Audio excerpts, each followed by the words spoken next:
You've probably watched a war movie, played a military game, or seen a YouTube video and walked away thinking, okay, that unit is basically unstoppable. Navy SEALs, Spetsnaz, samurai warriors, elite forces that look less like soldiers and more like superheroes. But here's the uncomfortable question most content never asks. How much of what you think you know is real, and how much of it is pure exaggeration, propaganda, or entertainment? In this video, we're separating myth from reality, not to disrespect any unit, but to give you something way more powerful than hype: perspective. By the end, you'll start noticing how fake history is built, why it spreads so easily, and why asking what's the deadliest unit in history is usually the wrong question from the start. Humans love simple stories. We like clear heroes, elite warriors, and underdog victories against impossible odds. It's the same reason superhero movies work so well. When it comes to military history, that instinct doesn't disappear, it gets amplified. A complex, chaotic battlefield gets turned into a clean narrative where a single unit wins wars on its own. That version is way more exciting than the truth, which usually involves logistics, intelligence, coordination, and a lot of things going wrong. Movies and games play a huge role here. In a game, one squad can wipe out dozens of enemies because it has to be fun. In a movie, a mission succeeds because the script demands it. Over time, those fictional versions start blending with reality in people's minds. Eventually, the myth becomes stronger than the facts, especially when it's repeated enough. Now add propaganda into the mix. During wars, and especially after them, countries have strong incentives to promote certain narratives. Making your elite units look unbeatable boosts morale, scares enemies, justifies budgets, and helps with recruitment. Sometimes this propaganda is subtle, other times it's very direct. Either way, it shapes how history is remembered. That's why so many legendary military reputations weren't built only on the battlefield, but also in posters, newsreels, books, and later movies and games. History doesn't just record events, it gets edited, framed, and sold. Let's start with one of the most famous examples, the Navy SEALs. In popular culture, they're often portrayed as the ultimate warriors. Perfect training, flawless execution, zero mistakes. In movies, a handful of SEALs can clear entire compounds, eliminate high-value targets, and walk away without losses. The reality is more grounded. Navy SEALs are highly trained, no question about it, but they're not superhuman. Their success depends heavily on intelligence, air support, logistics, technology, and coordination with other units. Missions fail, mistakes happen, operations get aborted, and losses absolutely occur.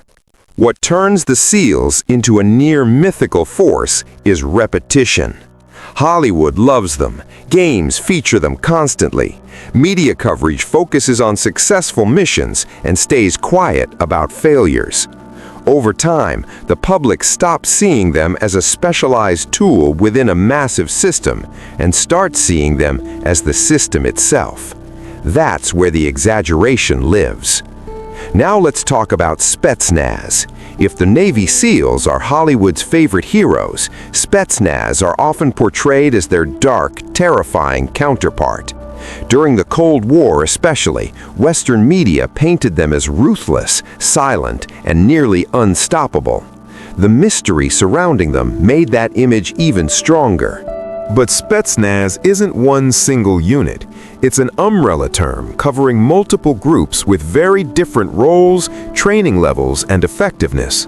Some were elite special forces, others were closer to internal security or conventional units with specialized tasks.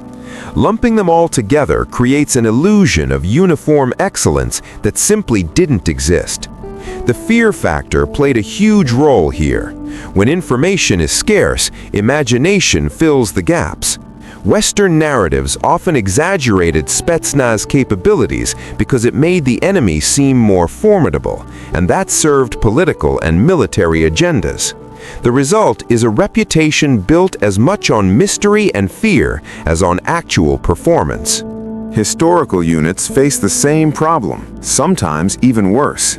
Take samurai, for example. Modern culture portrays them as unmatched warriors bound by honor, masters of combat who lived and died by the sword.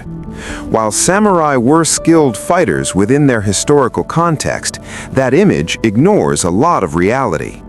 Samurai were part of a rigid social class system. Many spent long periods not fighting at all. They used firearms when it suited them. They lost battles, adapted poorly at times, and were eventually made obsolete by political and technological changes. The romantic version we see today is largely a product of later nationalism and modern media, not a clean reflection of history. The same goes for units like the Waffen-SS. They're often described as elite, fanatical, and militarily superior.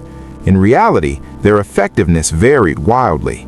Some units were well-trained, others were poorly equipped and badly led. Their reputation was amplified after the war for ideological and political reasons, turning a mixed reality into a simplified legend. Cinema and games take all of this and push it even further. In films, elite units operate with perfect information. Enemies behave predictably. Ammo is unlimited. Injuries are temporary inconveniences. In games, skill trees and loadouts replace exhaustion, fear, and confusion.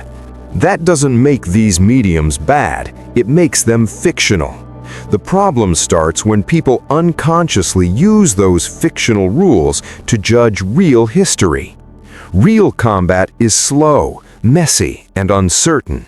Elite units don't win because they're invincible. They succeed when conditions align, and they fail when those conditions don't. So here's the big question. Does the deadliest unit in history actually exist? Not in the way most people think. Lethality without context is meaningless. A unit that dominates in one type of warfare might fail completely in another. Time period, technology, terrain, intelligence, and political goals matter more than raw skill. Short, powerful phrases to maintain rhythm and impact. Asking who was the deadliest is like asking which tool is best without knowing the job. A scalpel and a hammer are both effective, just not in the same situation. Military units work the same way. The real danger of fake history isn't just getting facts wrong, it's losing the ability to think critically. When myths go unchallenged, they shape how people understand power, violence, and even modern conflicts. They turn war into entertainment and complexity into slogans. The good news is that once you see the pattern, you can't unsee it. When you hear someone say a unit was invincible, you'll start asking, compared to what? In which context? According to whose narrative? That shift from passive consumer to critical observer is the real benefit of understanding this topic. So next time you watch a war movie, play a military game, or see a video ranking the most lethal units of all time, enjoy it, but don't take it at face value. Question the story behind the story. That's how you avoid fake history, and that's how you actually understand the past instead of just repeating its myths. If there's a unit you think is overrated, misunderstood, or overhyped, leave it in the comments. Chances are there's a lot more to that story than the legend suggests.